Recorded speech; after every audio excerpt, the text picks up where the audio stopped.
Welcome to the Blooming League of Original Podcast.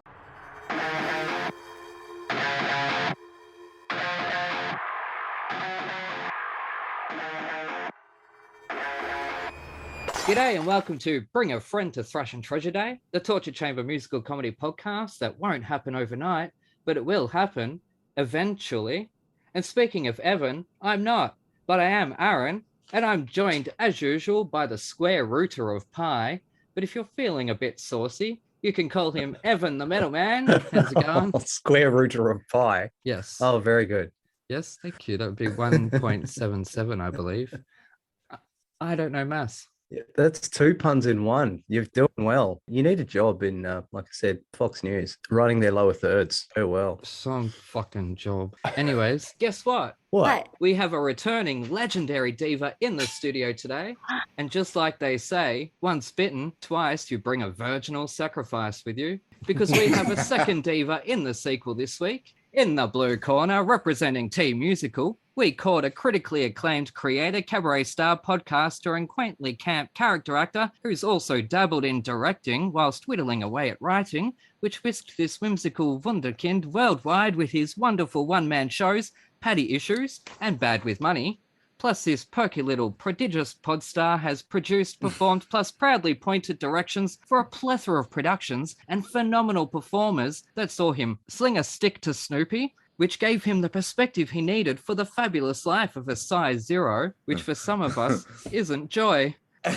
Unlike his highly acclaimed off-Broadway production. It's easy to see why this multifaceted artist was dragged through our torture chamber by the guest representative for Team Metal. In the red corner, she's a Broadway legend whose career took off in trousers before a bit of romance removed them. But granted this gorgeous gal her first Tony nomination, plus audiences have cried and or died whilst living for her heartbreaking vocals that have echoed across dozens of stages that saw this sultry chanteuse in Tartuffe before giving us a gander of her gimmick in Gypsy, brought us to our knees in The Divine Sister, solved the mystery of Edward Drood, which unlocked the green heart-shaped door to the secret garden, and her second Tony nomination, where this singing sinner found herself in Paradise Lost. But luckily, a quarrel of sparrows in an oak tree that also housed a beehive, and to laughing in masks outrageous and austere, and whilst the dedication given by this artiste is the stuff of dreams, with numerous screen and audio appearances such as The L Word, Happy, High Maintenance, well, Happy-ish, Gotham, Third Watch, Law and Order SVU, plus Ace Ventura the animated series, it's no wonder this rebel found herself in Grand Theft Auto IV, which drives home a career that certainly isn't the dirtiest show in town. But ours is. So please help me march a huge falsetto g'day and how's it going to this delicious duo as we welcome him to and her back to the torture chamber to the ultimate falsettos fanboy and host of Broken Records, Mr. Ben Rimalower, and the OG Trina and very goddess mama of Thrush and Treasure, because she's the ultimate Rammstein fangirl. It's Lady Alison Fraser. Yay, welcome to the torture. Oh, no, Belle. Oh, shit. Oh, hang on. Sorry. Jesus. Oh, my God. Okay. Anyways, I will be back. I'm so sorry about this. Oh, God. Perhaps this dog's name is Chaos. Right. Hi, Chaos. K for short. Hi, Ben. How are you? Are you busy? I'm not so busy. I don't really want to be so busy again. Like, isn't that the lesson of the pandemic, to take long walks? I just want to go to Greece and, drink ouzo. That sounds good. Oh, yeah. Yeah, I'm into Greece. Let's do that. So did you see any of the Rammstein videos? Yes. Well, I watched the Ashes to Ashes and I was not into it, but I should save it for the pod, but I listened to the whole album. Yeah. I like the ballads. I like Simon. Simon is beautiful. And the interesting thing about that is that he's singing in a completely different range than he sings most of the other rock and roll. I'm glad you said that because I was like, it's got to be somebody else in the band. No, he's got a lovely voice. It's just what a range. They thought that people really responded to that bass sound because, like, nobody sing. Yeah, well, there are a few bass rock and roll lead singers, but usually you're listening to like Journey, "Don't Stop Believing," or Freddie Mercury. Yeah, I like that better. Yeah. We wouldn't want falsettos being done by three basses. March of the Basso Profundos. Yeah, That's a challenge. One soprano against three tenors. Yikes. That was hard with no mics. Or I guess I'm a sort of a high alto. I don't know. I don't remember. All I know is I can sing along with John Denver. So does that make me a man? I don't know. it makes you a folk god. That's what it makes you. There you go. That's what I'm loving. Meanwhile, I just saw the Dolly Parton documentary. Is it My Name Oh, is how is Dolly? it? Oh my God, it's so good because I had to audition to play her voice in an audiobook and I wanted to get her in my head. And she has such a fascinating story. And, you know, she's like an incredible businesswoman, first of all. And second, well, no, I guess first of all, she's an incredible songwriter. She wrote I Will Always Love You. Yeah. You know, that's Yeah. enough. You write I Will Always Love You. You never have to work again. But then, you know, For real. Coat of Many Colors and Candy Colored Christmas. And I just think she's something. 9 to 5. Yeah, Jolene. Yeah, Jolene. But you know Here the You whole Come Again. audiobook world. We worked together on a couple of audiobooks. Remember? Yeah, it's been a while. I don't because they haven't brought me in for any freelance things in Yeah. a couple of years. Yeah. But yeah, I love doing that. Yeah. But did Dolly write a book? This is a children's book, and it's adorable. How wonderful. Yeah, because you know she's really, really big into getting books into the hands of underprivileged kids. Yes. Also, paying for COVID vaccine research. Thank you Yeah, very much. I mean, spectacular. She's a great woman. Oh, we took Great. a Dolly? Yes. We're talking about Dolly Parton, yeah. Best. Absolutely, mate. I'm so sorry about that. Aaron, you know, you got kind of a Freddie Mercury vibe going here. Thank you. Totally, right? Freddie Mercury, very dashing. Thank you. Yeah. I actually have a date tonight. I have Oh, a- A congratulations. date. Yeah, I hope it goes well. We're actually Right. seeing Dune, so it's going to be 2.5 hours. I don't know how I'm going to stay awake through that one. Just keep saying things like, I don't see what people see as so attractive about Timothy Chalamet. Just say things like that. I don't, because he reminds me of me, and I'm like, that's Oh. not attractive. That's not true. But when you say it like Freddie Mercury, then I'm like, cool. Freddie Mercury. Yeah, yeah, I'll yeah. do that. I like to say Walter White Jr. But anyways, we'll get on with the episode. So sorry about all that. How embarrassing. Is that Snoopy on your t-shirt, Aaron? That is. Oh, I always cute. go thematic. And you might notice I got the movie 54 poster because obviously Love it. 54 below, I am now the one below 54. You're below 54. Yeah, so I've had that since like when did it come out? 1998? 98, yeah. I saw it in the theater, actually. I remember. Yeah, me too. And I'm fairly certain we're probably the only two people in the world. But anyways, okay, first off, did Alison warn you what you're getting yourself into with this show? Well, I listened to the episode with Daniel Franzese. Okay, yeah. So I got a sense. And Allison gave me a lowdown as well. Yeah, no, she was our very first guest and will forever be our fairy goddess mama for this show. Yes. Allison is a fairy goddess to many artists in all aspects of theater and theater adjacent creative arts, I would say. Oh, I like that. Yes, well, thank you for making me not feel special now, Ben. We're off to a great start. No, Allison only sponsors the best and brightest. That's right. I collect talent. Yes. Yep. Yes. Awesome. Now let's see how crazy your minds work. If you guys could pick your backstage rider, anything you want, what would you pick? I would Till Lindemann to be my personal massage therapist. That is spot on. He's Oh. got very strong hands. Yeah. Okay.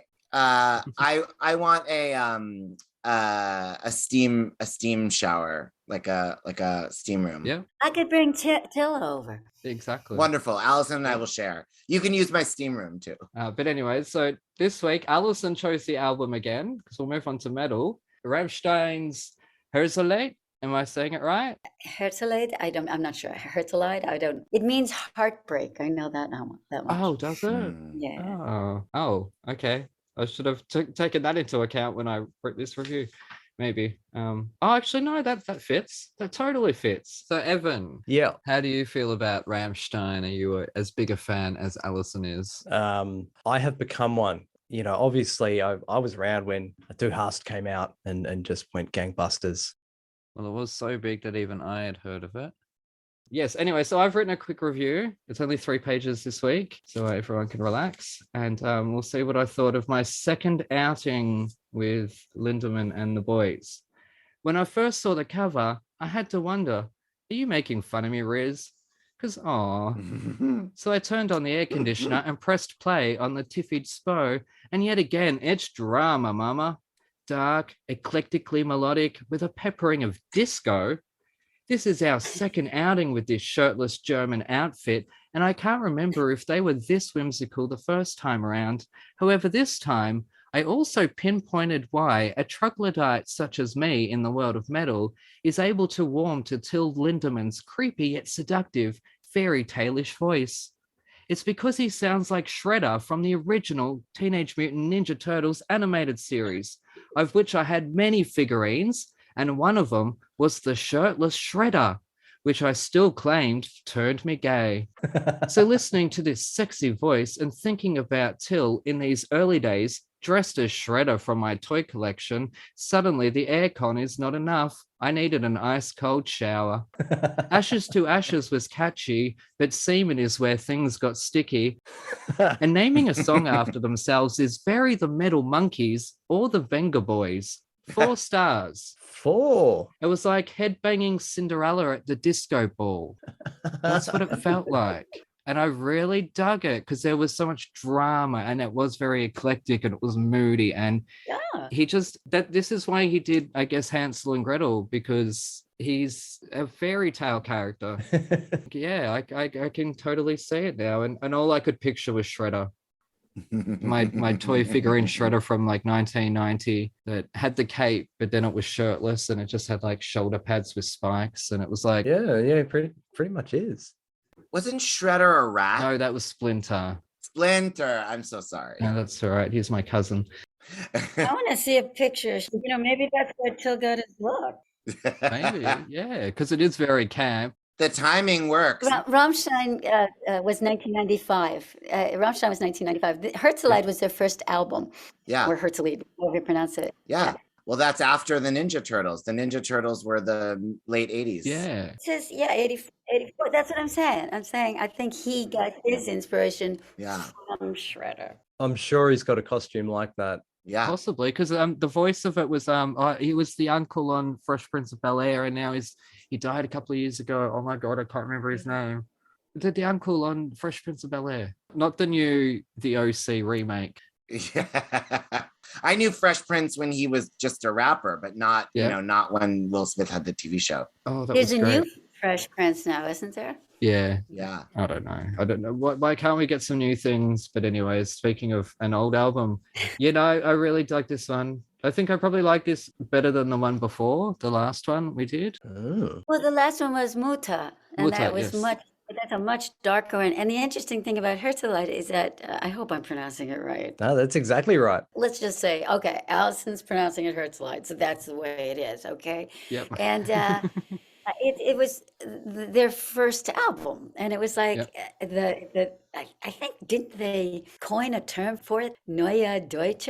This is the new German rock and roll, and it was just such a breath of fresh air, and exactly what you were talking about, the wit, the humor, basically it sort of made heavy metal a little bit more acceptable to people that might have gone, oh, no, Judas Priest, no. But there's so much intelligence in Till's lyrics. I mean, his father was the poet laureate of East Germany. I mean, there is a background there. Yeah.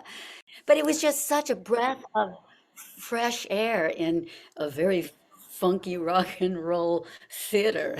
And I think they're incredibly theatrical. And Ben, I would encourage you to watch more of their videos. I think Ashes to Ashes is the one you shouldn't have watched. It's the storytelling ones. I mean, there's one called, I think it's Sonna, where there's a gigantic Snow White, and then Rammstein, or the seven dwarfs, and they're like cuddling with this giant woman. They could basically go up inside her if they wanted to, but they're all dressed like these oily, dirty proletariat guys working in the coal mine. Oh, And really? you can't tell me that the people who put together Hades Town didn't go, okay, everybody in hell, everybody looks like Rammstein. Yeah, Yeah, and they're hot as hell, so to speak. Yeah. Yeah. I'll agree there. And that album cover was off to a good start already. Yeah. I mean, I was telling Ben the other day, tell him how I was describing the Rammstein cover. Well, she said that they all look gay and hot, and one is less hot, but he's cute. But they're all straight, and they're all half naked, and Nice. I mean, like she said, now Homoerotic. Yeah. It definitely. I mean, Hades Town is a great reference. I mean, it definitely gave me that like industrial. It reminded me of the movie version of 1984. Right. I just picture all those like factory elevators and like metal grates and like all that kind of stuff. Well, it's steampunk too. It's like a dirty steampunk. Yeah. It's steampunk brought to the modern age, and like that big tall guy in hell in Hades Town, that's so totally Till Lindemann in his Totally. with the oil smears on their face and the dirt. I really like it. I wouldn't know, Alison. I'm stuck in Melbourne, Australia, in the middle of a pandemic. I bet there are some guys that look a lot like Till Lindemann does. Every time I see like a great looking person on a movie screen, oh yeah, he's Australian. Yeah, that's right. Actually, I have to ask, how proud were you to see Rammstein take over Times Square recently with their big video? I haven't seen it. I've seen the videos, but I didn't know anything. I don't go into Times Square very often. I'm a Brooklynite. Yeah, now they posted online. They showed like a video of it. That that big screen. I think it's Which one was it? Zeit or Deutsch? Was it the video Zeit? Z-E-I-T? the new video, or I have no idea, to be honest. I really have no Yeah, idea. that must be it. It was something, and I was proud because we set out to infect Broadway with metal, and there was Rammstein on the big screen in the middle of Broadway, and I'm like, yes, Alison's gonna love seeing that, and apparently you hadn't seen it, so Yeah, it dropped about 4 or 5 days ago, and it's epic, just amazing. I'm gonna see that. it'll be on their Twitter. Okay. You know what? I was in Palm Springs a week ago, but it was fabulous. Do you work out there much, Brent? I have never worked there, but I've spent a lot of time there when I was growing up in LA, and I've been back recently on vacation also. My son's getting married there in April. Mazel tov. Yeah, I find that so funny that they invited me onto their podcast before you. Because when I saw you pop up, I'm like, hang on a second, had you not been on there yet? And then I looked and you had it. I'm like, what? Why would they invite me on there before? Like, I'm a bitch. Nat has a fun podcast called Back to the Movies with Ben and Nat, or Nat and Ben. Oh, wonderful. I got in trouble because I was talking about how, oh no, Sondheim, and this was before Mr. Sondheim died. Yeah, it's not my favorite. I like Rammstein better. So I got in trouble. Listen, you know what? I think Sondheim would respect that. He would certainly prefer that to everybody kissing his ass, There you go. Yeah. I mean, I think you can say whatever you want about Sondheim. He's so wildly acclaimed, so widely acclaimed that anyone that would defend Sondheim is wasting their. You don't need to defend Sondheim. He will. The legacy is strong. Everybody has room for their own opinions about it. I have to say that when there were all those comparisons being made at the time that Falsettos became such a sort of cause celeb in 82, much of the Falsettos, because In Trousers took a while to get its really cool fan base. I mean, a lot of young kids love In Trousers now, but I think that both Mr. Sondheim and Billy Finn were annoyed by the comparison. And I think they were both right to be, because I think they're incredibly different. And I think what Billy did was, dare I say, he almost did what Rammstein did with heavy metal. He made musical theater really modern and really, really head-bangingly cool. I mean, when you compare some of the music, like, this had better come to it, this had better come to an end. I mean, if that ain't head-banging, dance music. I don't know what it is. And if Starobin had been told make this a rock orchestration, Yeah. you would hear it much more clearly. It's certainly the truth within Trousers. And Billy wanted to be a rock star. Billy wanted to be like or a singer-songwriter. His idol was Randy Newman. That's how he started out. Yeah. Oh, awesome. I had no idea. I so badly want to get him on this show. Anyways, Hey, but are we going to hear about what Ben thought about the album Herzeleid? That I'm dying to hear. Well, I didn't like it. I mean, I really don't. I get everything that Alison said, and I got that when I was listening to it. That well, first of all, I knew that if Alison liked it, it clearly had value. I mean, it's not just that she liked it. I mean, Alison has actually mentioned them to me before. I mean, she actually came on my podcast and talked about one of her favorite albums being another album of theirs, favorite albums in the world, of any genre. And so I knew that there was value here, even for someone who's not a fan of the style of music, but it is a barrier for me. It's like, even like, I loved the song Seaman. I thought it was so beautiful, but it's like, there's these like very like lyrical verses, and then there's just these like little brief, crunchy instrumentals.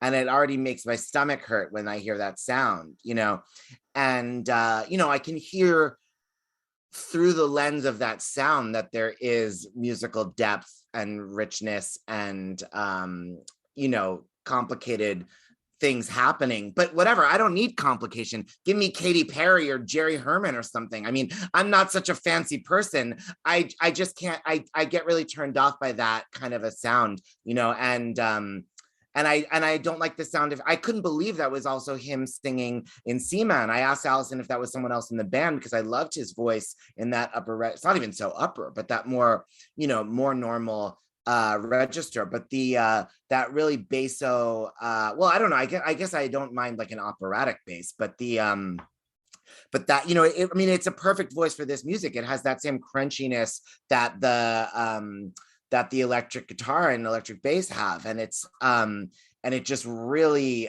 is such a turnoff for me, and it was so present in all the tracks, basically. But and I don't care how homoerotic it is. I'd rather hear a pretty Nazi ballad than a hard rock, grinding metal gay song. But I'm mixing metaphors with the Nazis because they're German, but you know what I mean. I tried, but I didn't really enjoy anything except Seaman, and even that had moments that took me out. I'm not going to stop trying. You keep trying. I'm going to get you really drunk one night and make you watch the videos. That's all. Watch the videos. Yes. Well, I will say though, to be fair, and not why there may be hope that you'll get me eventually, is that you say that it's so theatrical, and you're right. And the thing is, like, I'm not always in the mood for theatricality. I mean, it seems surprising because I'm such like a Broadway musical theater queen. But the truth is, like, most of the day, part of the reason I'm so in love with Alison is because I can listen to Alison's albums in the same mood that I'm listening to Katie Lang or Chet Baker or Ella Fitzgerald or Etta James or Sarah Vaughan. It's music.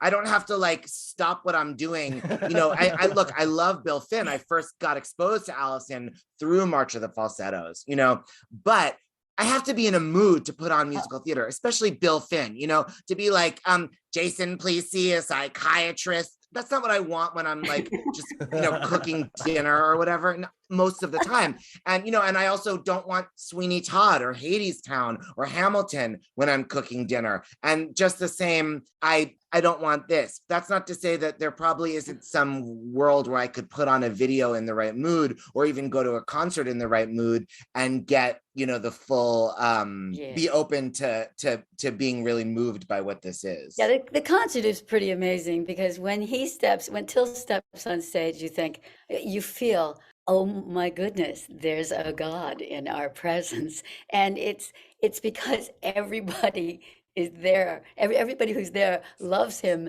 so much. You can actually feel that energy.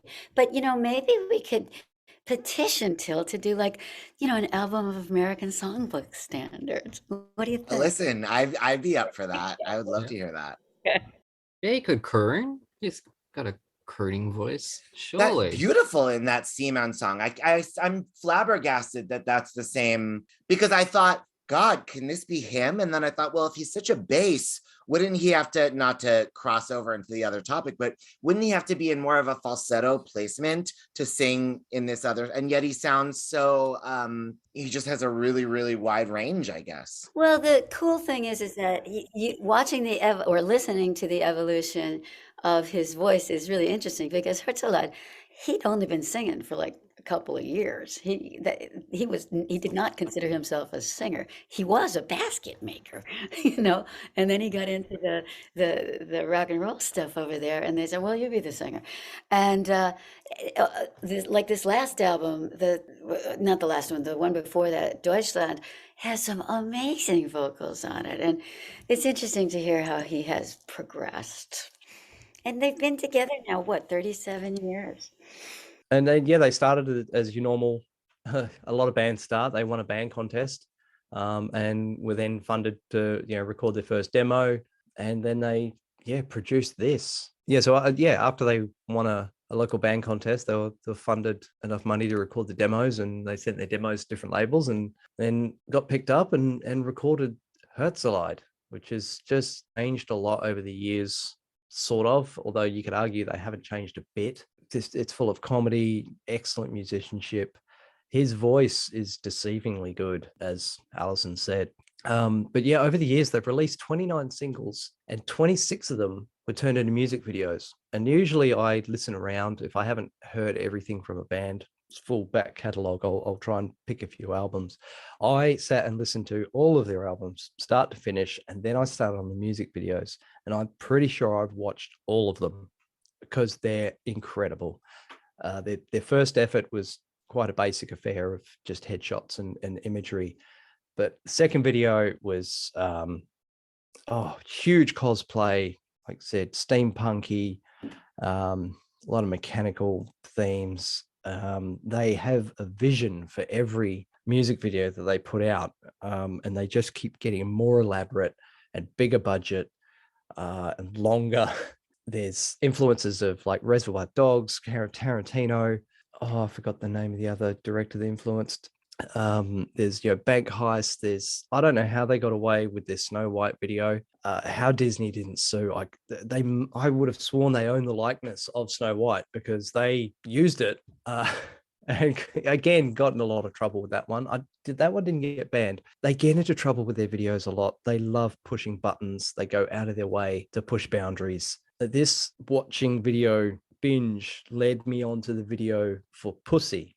It is basically porn. It is porn. They have porn stars committing porn. And they've gone to the effort of using body doubles and putting their faces onto the actors. They have girlfriends. They have wives and stuff. One of the wives apparently turned up at the shoot for the video, and he sent her home, because this is not going to be pretty. They've made this video knowing full well it's never going to get aired on TV. A Russian man got charged with pornography distribution for sharing the video. Yes, that was actually an associate of is it Alexander Navalny, the Russian opposition leader who's been in jail and poisoned by Putin. One of his associates, and is an activist. I don't know if he is serving 3 years, but he shared the uncensored copy of that video. And in Russia, that's distributing pornography, because it is porn. There's no getting around it. It's not tongue-in-cheek. It's porn. I don't know. They just love to push people's buttons and push the boundaries. And then they've done it again with the video for Deutschland, which was only 2 years ago, 2019.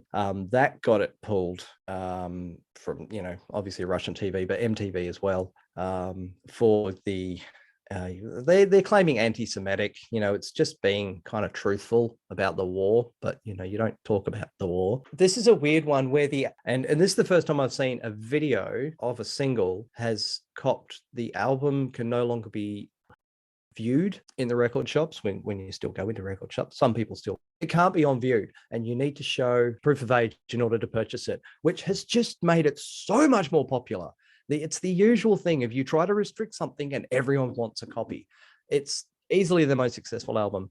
It's mental. The Germans have just gone nuts over that album. And then, they've dropped a new video this week, which is easily their most epic yet. It's a 9-minute, 22-second movie, really. It's incredible to look at. It's so beautifully shot. There's a lot of high frame rate, slow motion, run backwards, and it's just so beautiful to look at. They love making incredible looking videos. So I went through and I've listened to everything they did, and I've watched every video as far as I know. And again, Till Lindemann is a bit of a marketing genius as well. He's always got the image on. I couldn't find any photos of him, being normal. He dresses really stylishly in some of the promotional shots. Yeah. But in marketing, he's actually launched a website called Dr. Dick. Yeah, I've seen it. Which is a online porn store, not porn store, a sex toy store. Yeah, where you can get a box set of, as far as I can tell, they're probably casts of the band members in a beautiful pine box. No, it's actually it's a German hardwood. It's a beautiful box. It's quite expensive gift. Well, judging by a few videos, there's a bit of German hardwood. Yeah. And there is literally on this website, you can buy the dildo. Yeah, I know, I've seen it. That is made from a German hardwood. It is carved. It's a wooden dildo, and there's a accompanying wooden butt plug that goes in a Valentine's gift set. The guy's a fucking legend to just go. He plays on his character and is selling bloody sex toys that are, as far as I know, are modeled off him. And you got 5 average sized penis shaped implements and 1 massive one. It's like, gee, I wonder whose that is. That's it. But anyways, I think we Rammsteined right into a brick wall. And we'll be back in a moment with Thrash and Treasure.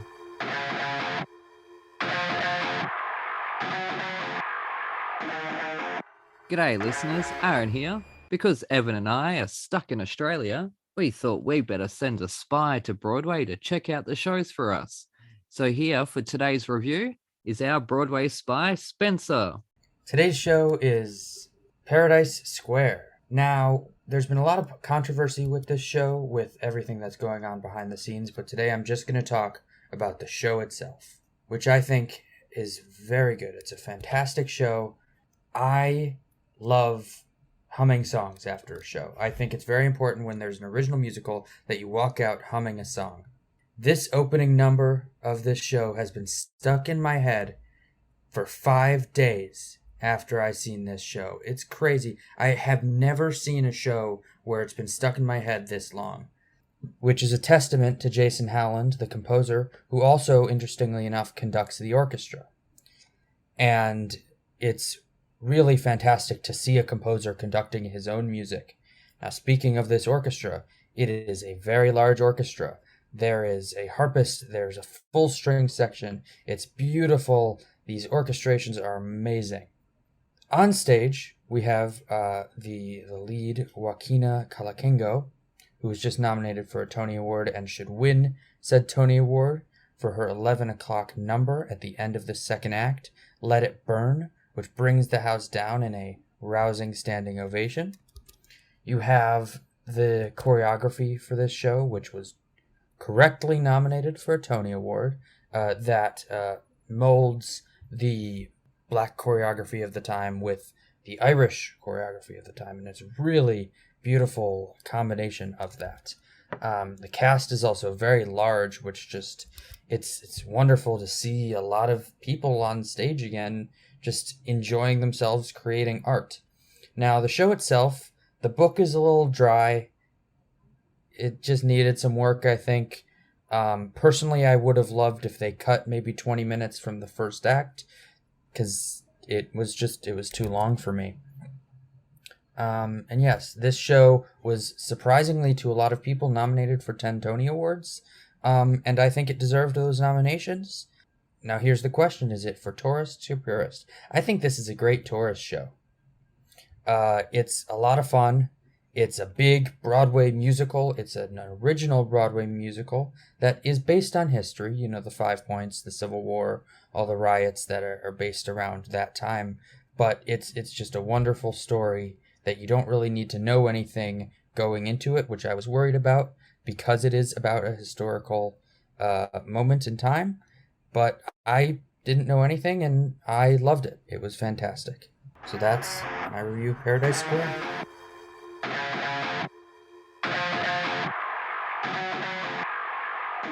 Alrighty, you're listening to Thrash and Treasure. I'm Aaron, that's Evan, and we're joined by Ben Rimalower and Alison Fraser, who is back on our show after being our very first guest. And now I think this is our 50th guest recording.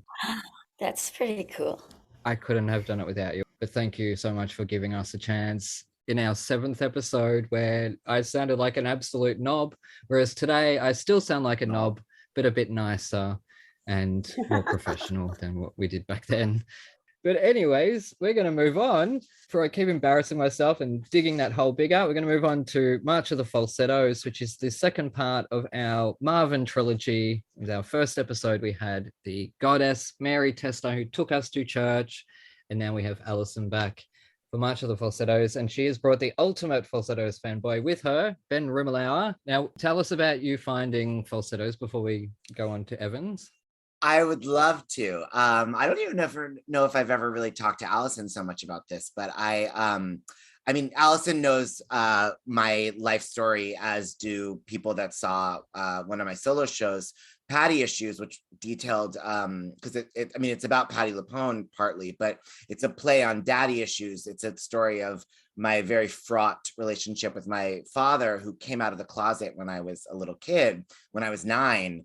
Which was in 1985, which was a really strange time to have an out gay father in 3rd grade in 1985, and just when AIDS was really getting into the public consciousness and all that.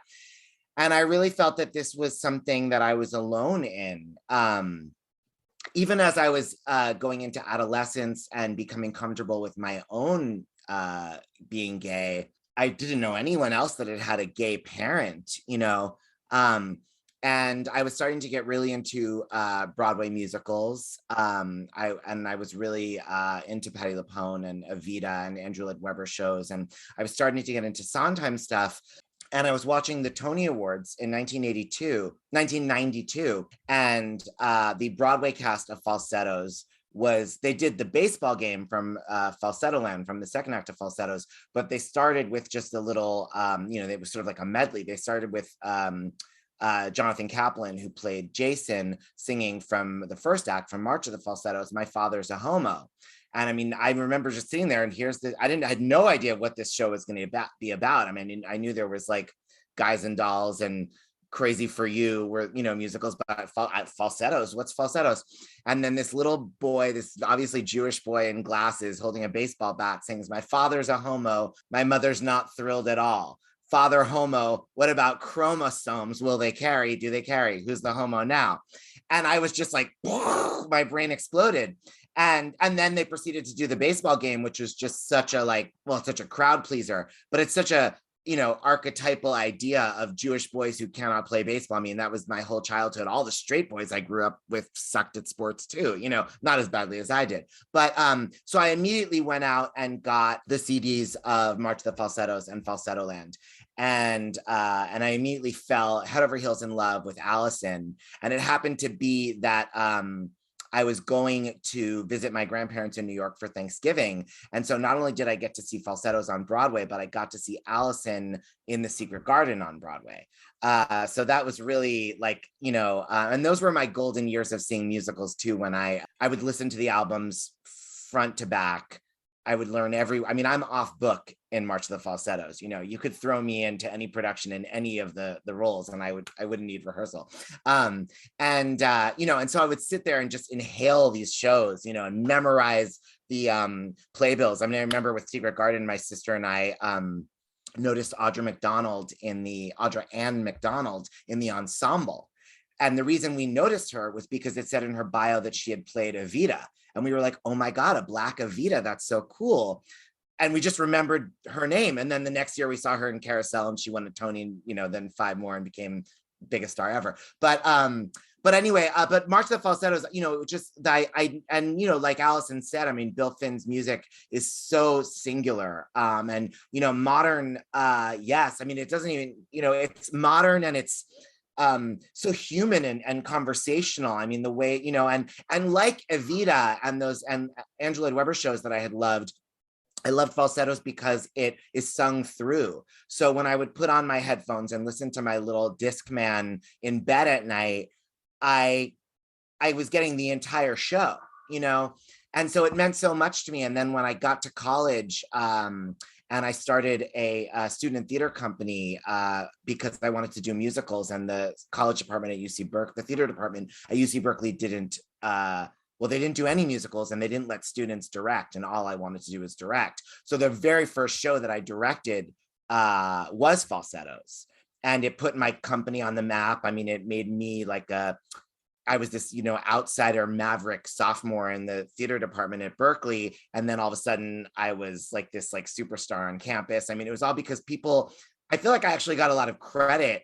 I mean, I do believe I directed a good production of Falsettos when I was 20 in 1996, but also the students had no idea. They'd never heard of this show. They were not theater people. They were just, you know, UC Berkeley students, and they'd never seen anything like this.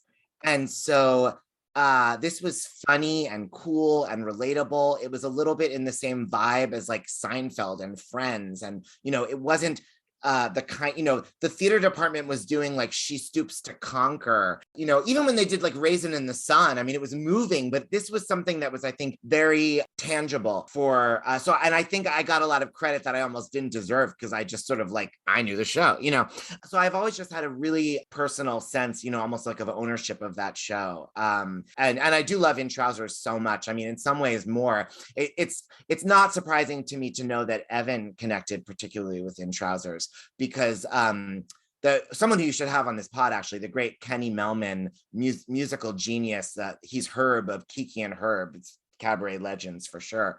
And he's someone that really loves musical theater and appreciates musical theater, but equally loves and appreciates rock and roll. And he always says how In Trousers is really singular among musicals, in that it, you know, it could almost be in the same field as like Pink Floyd or other sort of, you know, The Who, things that were going on in the 70s musically outside of the theater. I guess The Who is kind of in the theater, but anyway, so I love that about In Trousers, although fuck if I could tell you what that show is actually the plot. I mean, I've read that script 3 different versions and had, I'm sure, millions of conversations with Allison and Mary where I've tried to get a sense of what is happening and I still don't get it, as opposed to March of the Falsettos and Falsetto Land, where the storytelling is so crystal clear. And, you know, and Bill Finn's had, you know, other successes and things, but I don't think he's ever gotten that level of brilliance. And you know, and Allison knows I've been a fangirl since before I met her, but I never passed the opportunity to get that experience in person with her as well. Now it's funny because the Australian production didn't go down well, I believe, and Bill Finn hated it. Of Falsetto? Yeah, in 1994, I think it was. At the Sydney Opera House, I was talking to Simon Burke. Bill went over there to watch it. He hated the production. He liked 2 of the actors, and that was it. What a shame. Did other people like it? Was it well received? I think it was, yeah. It had Gina Riley in it from Kath and Kim. Was she Trina? I was waiting for that. She was Trina, yes. Yeah, Gina Riley can sing. Hell yeah. I love her. I actually bought on eBay the CD of, because you can't get it online, of songs from Captain Kim, because she sings that amazing Shirley Bassey song. It's actually not a Shirley Bassey song. It's just a Anthony Newley song, Leslie Bricusse song, The Joker. But it sounds so, she sounds as good as Shirley Bassey on the opening credits of Captain Kim. I wish I'd seen her as Trina. Is there an album of that? Nope. There will be a video production at like the Sydney Library or something like that. That's really all you'll be able to see of that one. Oh, I will be at, everyone else will be, whoever I'm with in Australia, it's going to be at the beach exploring. I'm going to be sitting in the library watching Gina Riley as Trina. Because the archives, like they do at the Lincoln Center. So. Oh, sure, yeah. Yeah, they should have it filmed. Well, what does Bill Finn know anyway? I mean, did he like that Broadway, if I'm allowed to speak freely here, the Broadway revival of Falsettos, I thought was like a huge disappointment. Presumably Bill liked that production, but I mean, I thought it was like a failure on most counts. I mean, I did watch it again. James Lapine directed it, as he had the original productions. And he also directed it for streaming or, Broadway on demand and stuff. And I will say that when I watched it again on TV, I thought, oh, I think what James was doing, it's almost like he conceived it for the camera. It worked a lot better on camera than it had on stage. But I really did not think it worked on stage. And I thought, I mean, I'm a fan of Stephanie J. Block, but I thought that was a pretty humorless Trina that was pretty lethal to the show. I mean, nobody can be Alison. That's one of those iconic Trinas that is, you're not going to get to that level. But I've seen other people be good Trinas. Barbara Walsh was wonderful in the original Broadway production. And I didn't see Faith Prince, but I like listening to her in the Falsetto Land CD. And I even saw the national tour of the Broadway revival, and Eden Espinosa was more fun than what Stephanie was doing. And I mean, I'm Breaking Down is, I think, probably the funniest show tune I know. I mean, and it's not on the March of the Falsettos album, but Alison did it on her album, God damn it, New York Romance. How could I forget that? My favorite song. It's also on the In Trousers album as an extra, the CD. Oh, for that same recording, right? It's the same record company. Yep. But I mean, Alison's recording of I'm Breaking Down on that album, that makes me laugh in my tracks. Like that, like I don't need to even watch. Like I have seen her do it, because when they opened the new Playwrights Horizon space in 2003, they did, it was called a concert reunion of the original cast of March of the Falsettos. Well, it was all of them except Stephen Bogartis must have been unavailable. So it was Jonathan DeKuchitz, I think, played Whizzer. But Alison was certainly there as Trina. So I did get to see Alison do it. But it was not a concert. I mean, they were completely staged, choreographed. I mean, it's not like March of the Falsettos had such an elaborate physical production to begin with. So it was just, I feel that I did get to see Alison in March of the Falsettos at Playwrights Horizons, even though I did not see it in the 80s. So anyway, I feel that I can speak to the loss of the comedy. And also, I think that what makes it so affecting is, because that Bill writes in that modern idiom. Am I talking too much? I'll stop after this point. But just Alison, I mean, Alison sings it, it's so thrilling, I mean, you can't, she's got, I mean, what did you say earlier? You're a high alto, it's like, she has this like high belt voice. I mean, it's in that like Betty Buckley, Patti LuPone, it's not, it's, it divides the mice from the men. I mean, even the great Barbara Walsh in Falsettos. I remember that when we did the show in college, in those days, I'm sure now it's all digitized, but when we got the score pieces from Musical Theater International or Samuel French or whoever licenses that show, I don't remember, but it was the actual charts from the Broadway production, and there was pencil marks all over the place, Barbara Walsh alternate notes, because Alison was belting these crazy notes, these D's and E's and F's, and you'd see written in, Barbara saying a B flat here, and there's no shame in a B flat, but but anyway, but Alison didn't just do this like hard belting. She did that stuff, and then she turned around in Trina's song and, you know, sang in this, I don't know what kind of voice that is. I'm convinced John Cameron Mitchell stole it from her for Hedwig, because it's this folk sound, you know, it's like this weird, creamy, it sounds more like stuff that I would hear from, you know, like singer-songwriters than from anybody in musical theater, you know, and we certainly didn't get that from Stephanie J. Block, you know, but it's not all her. I mean, they had some of the funniest actors in the business in that production, and it didn't make me laugh. The only person that I thought was really hilarious in that Broadway production was Andrew Rannells as Whizzer. And I mean, obviously no shade to Stephen Bogartis, who I was so in love with when I was in high school because of Falsettos.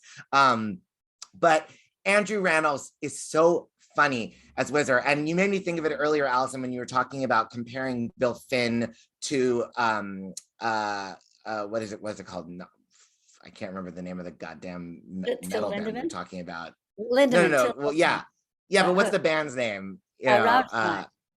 Yeah, Rammstein. You know, that the repeating like rock and roll, like you said, you know, this is better come, this is better come, this is better come. There's that great moment, not even a great moment, it's kind of a throwaway moment in March of the Falsettos. It's just a brief nothing in Love is Blind, where Trina says, talking about Marvin cheating on her with men, to her therapist, he explains, I've hepatitis too. And then I don't even, you know, it's Whizzer and I guess Jason and maybe Mendel. It's just the other people on stage, really not written to be in character as themselves. It's really just Bill using them as a Greek chorus, just doing that Bill Finn repetition. They go, hepatitis, love is blind, the song goes on. But Andrew Rannells, instead of like a, you know, automaton Greek chorus going hepatitis, Andrew Rannells goes, hepatitis. Cracked me up so much. And I was like, when I saw that, I was like, am I just like too plugged into Andrew Rannells, and that's just not really what's going on here? But sure enough, on the video version, James Lapine goes into a tight close-up right on Andrew Rannells, and in that moment was even funnier than I remembered it. So Andrew Rannells got the comedy in that production, but he was the only one. Now I'm never going to be a Broadway legend. I'm talking myself out of a career. No. I was about to say, you've made it so easy for me to edit that, because when guests start talking and then don't stop, it makes my job so much easier. It really does, because I don't have to edit. I'll just have to cut out your ums and ahs and make you sound, you know, like you've not stopped and stalled and stuttered or whatever, and make people sound good. Thank you. But he didn't stop and stall and stutter at all. No, there wasn't much. That's why I'm saying thank you. You made it really, really easy for me. Fabulous monologue. Let me run something by you, Ben. I've never asked you this question. We've never really talked about that production. When I saw it, I kept thinking, boy, I'd love to be seeing Christian, who actually I introduced Billy to when we did the musical Prodigal together. I said, Billy, you've got to come and look at this guy. What would you have thought if Christian Borle had done Mendel and Brandon done Marvin? Yeah, and that would be great. I mean, and by the way, he was very good. Brandon Uranowitz was beautiful. I mean, all that. But yeah, that's a great idea, Alison. That would be great. I thought so. But they were both fine. They were both, you know, terrific. But I just kept going, oh, I'd love to see Christian play Mendel. Well, Brandon was actually great. I mean, he wasn't as funny as Chip, but he was great. But there's a thing about Brandon, that there is a gravity about him, and there's also this incredible sexiness about him. Yes, 100%. Also, by the way, the Jason was fabulous. I don't remember his name. It's the kid that played Jason was terrific. Because Anthony Rosenthal? Yes. He was really great. Really great. Cordelia. What was her name? Oh, Betsy Wolfe. I don't know. Tracy Toms as Dr. Charlotte was great. No, I thought that Betsy Wolfe would make a good Trina someday. I do. I think she's wonderful. And she's got that crazy ass voice. I don't know. I haven't seen the vulnerability from her to be, you know. Well, who do you think? I thought Farrah Alvin should have been Trina, you know. I've already told her she'd be perfect. I think she'd be great. You know, a lot of people were saying Leslie Kritzer. That wasn't my number one idea, but I would have been interested, you know. She at least would have been funny, you know. Leslie would have gotten the laughs. That's what hurt me. It's like, how do you do this show that's like, yes, Falsettos is great music, and yes, Falsettos is incredibly moving. I mean, especially Act 1 is moving in its humanity about these people, but I mean, Act 2, you're dealing with death. I mean, all the more that you have to play up the comedy. I mean, Bill Finn's great gift is how hilarious he is. I mean, Bill Finn is funny. Even when Bill Finn accepted his Tony Award, he got laughs, Right. because Bill Finn's just like one of these crazy, interesting, brilliant, neurotic, twisted minds. I mean, and that's amazing. And how do you do a production that doesn't get the comedy? That's an audience needs the comedy. That's their way in. Yeah, I love the idea of Farrah Alvin, because she, she does have that sort of strange neurotic energy, but that incredible voice and that incredible comic timing, and also the vulnerability. Get that face. She reminds me of Giulietta Messina. That beautiful, beautiful, sad clown face. She's just. I love her. Yeah. Yeah, we did. Yeah, end up she's laughing wonderful, together. Farrah. And God, I just fell in love with her. She'd be great. She would be great. Yeah. Sorry, guys, I can't relate since I didn't get to see the Broadway production. Well, you can, Aaron. I saw it. Yeah, I know. PBS filmed it. I've seen that, but they edited it. They censored it. I don't want no fucking censorship. I'm a grown adult. Anyways. Wait, what are you talking about? What censorship? What did they censor? They censored the swearing, or at least they cut it out or changed the lyrics on the PBS airing, because they're not putting F-bombs on PBS. Watch it on Broadway on demand. I think the one on demand has everything. Does it? Okay. I will say one thing the comedy is in the material. You don't have to add the comedy, but I do have to say Christian Borle did crack me up one time when there's the line like, I love my tight-knit family. I love the way they cook linguine. And Christian, do you remember, Alison? He's like, I love the way they cook linguine. For no reason. So stupid. But I did laugh. But exactly, that would be a good Mendel. I mean, that's Mendel. All the jokes with would she wear a negligee? It's that kind of humor. Well, he just has that incredible manic energy. And by the way, in another Ship Zion Bill Finn role, he was wonderful in the City Center Encore's production of A New Brain. Although one of my most special Broadway memories is that the day I moved to New York City in 1998, I went straight to the TKTS booth and bought a ticket to the closing matinee of A New Brain at Lincoln Center. And I did get to see that original production. And of course, I have very fond memories of Chip and Mary and, the whole cast, but Kristen Chenoweth, when she was just in the, one of the featured, but she was great. They were all great. Nurse, right? She's the nurse, right? Yes. I actually didn't see Malcolm Gibson. I saw Danny Gerwin, who was great. But Chip was wonderful. And by the way, who was wonderful in that Encore's production of New Brain was Anna Gasteyer as the mother. She would have been a great turn. Really great. Or Catherine Hahn. Yes, Catherine Hahn. I mean, they're very similar actually, but Anna's got a great voice. Tina is just as neurotic as any of the men. Yes, exactly. Yeah. Yes. If you love Anna Gasteyer, there's a movie called Dare. It's with Emmy Rossum, and I forgot the actor's name, but he was in Friday Night Lights. He was one of the leads. But TV or movie? The TV show Friday Night Lights. Kyle Chandler, are you thinking of? No, the kid, the main kid that's like I mean, he's not a kid now. He's probably 35, but he was a kid in Friday Night Lights. But Alison, have you watched Friday Night Lights? I have not, but I really like one of the leads in it, who was also in that thing with Hamish Linklater, Midnight Mass. There were two young male leads. Taylor Kitsch. Taylor Kitsch is the hot one. He was in The Normal Heart. He's wonderful, but that's not the one that was in Dare. It's the other one. Zach Gilford? Yes. Yeah, him. He's great. Yes, so good. Yeah, he's amazing in Midnight Mass. Amazing. Oh, I got to check that out. Oh, sexy as hell. Such a minimal actor. Everybody else is acting up a storm, and he's just kind of looking there. It's just great. One more thing that I love about March of the Falsettos, this is just a song that's it's almost a half song. People don't talk about I Never Wanted to Love You. It just shows how Bill Finn is just lousy with melodies. Not lousy bad at it, lousy melodies coming out of his ears. You know, it's like I Never Wanted to Love You is like everybody sings in it. It sort of has like a weird ending. I mean, he's clearly just, the song is in service of the piece, so the song doesn't get to live on its own. It's so deeply sad. When I sang it originally, it was all very, very, very sad and dour, and then when he hit me, it was just like, oh God, this is tragic.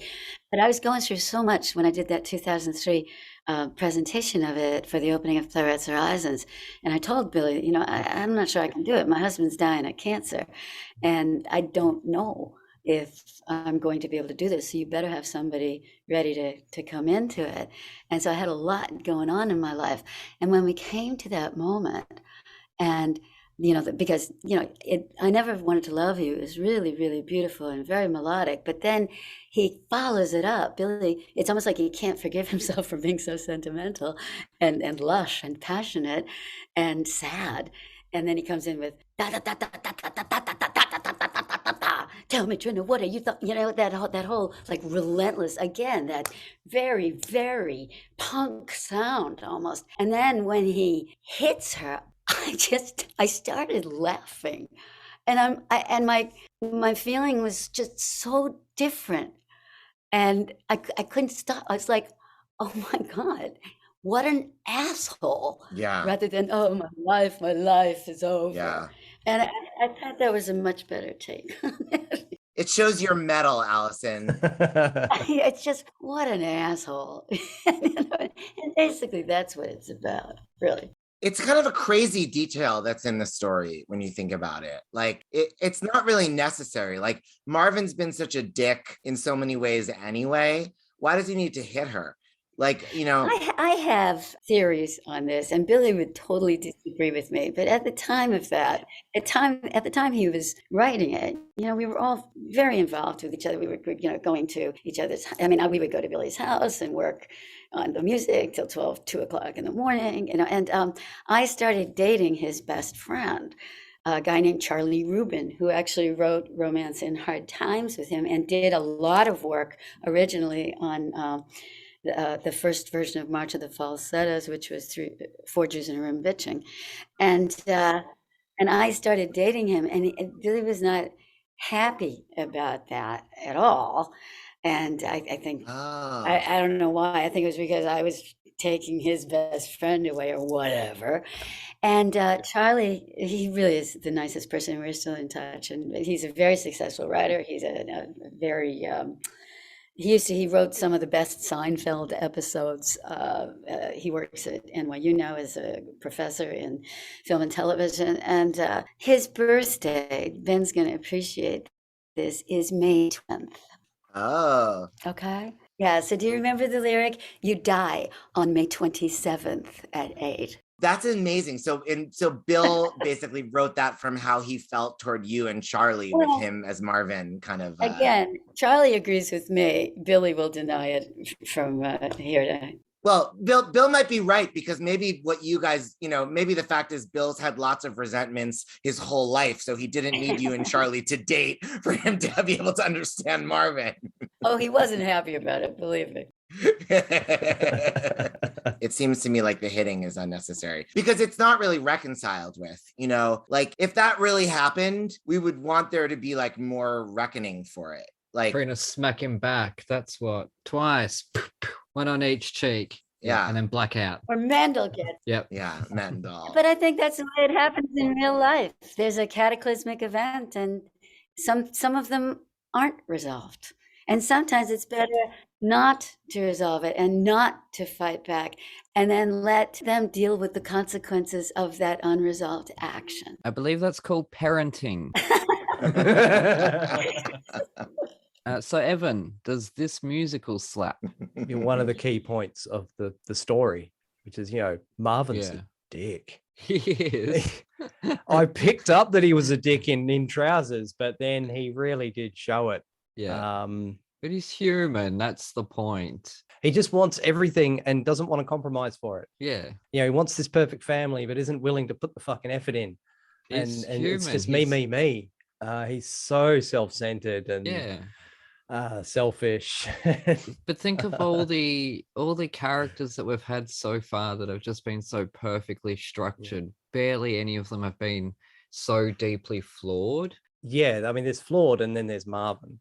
Yeah, but that's I think why he makes it so relatable to a lot of people. Not that they would do the things that he does, but because he is so human.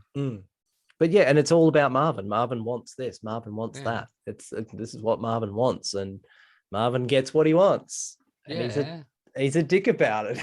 You know, and then on top of bloody, was it Mendel, psychiatrist, giving just some terrible advice. Yeah. You know, just buck up, kiddo. You know, Have you ever thought about being happy?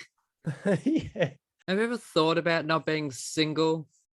Yeah, if you feel all right for 5 minutes, why can't you feel all right for 20 minutes? And then why can't you feel all right for the rest of your life? Like that, just get over it, kid. Jeez, he's shocking. And then, you know, runs off with his bloody client's wife. It's unethical. Who becomes his client as well? Yeah, I know.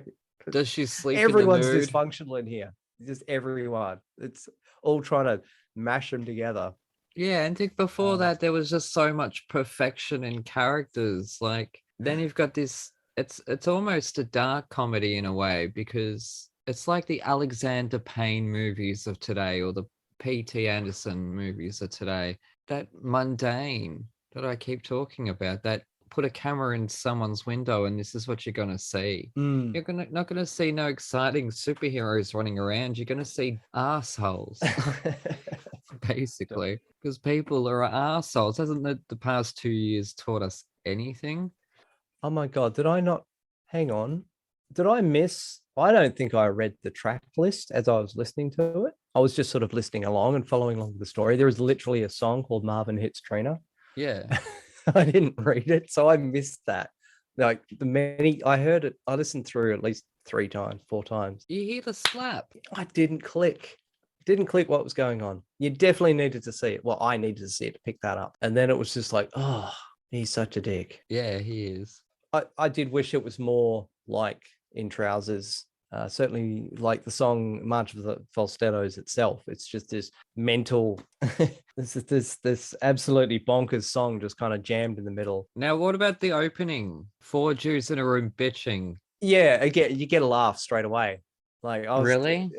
laughing from the first verse. Yes, Really? 'Cause definitely. I Yeah. recall somebody saying that, oh, when it's just swearing for the sake of swearing, it's not funny. And here you have them going, bitch, bitch, bitch, bitch, funny, funny, funny, funny. That's not saying F you in someone's face for 2 minutes and 24 seconds. In an operatic style. Jesus. In an operatic. That's the one note.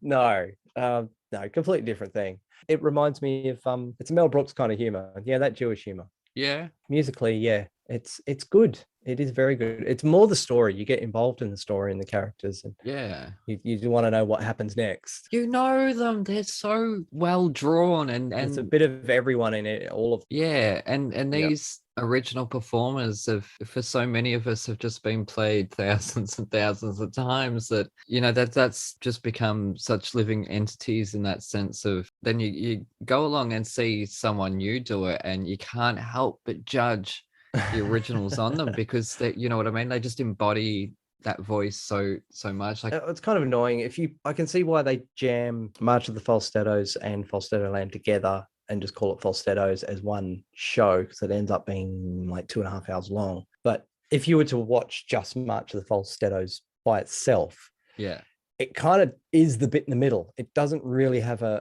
ending as such. It has a bit of a resolution, sort of, but not really. It is the bit in the middle. And to listen to it by itself is, it's odd. You sort of go, well, not a lot happened, really. So I can see why they jam those two together. It's a shame they don't throw In Trousers at the start. Yeah. What's your score? I still like In Trousers more. Just the absolutely off-the-wall craziness of In Trousers. And like we said before, you can pick it apart. The more you hear it, the more you can read into it. And even just by moving the track list around, it'll tell a different story. just Yeah. by picking it apart. Whereas this is much more coherent and laid out, and this is the story, which is better for the masses, I suppose. This will just have to be a 3.5 because it's not as good as in Trousers. Oh, wow. But I still liked it. But it does end on him hitting his ex-wife, so it's not, it's not really a happy ending. Just leave you No. wanting to give it 5 stars, I guess. Yeah.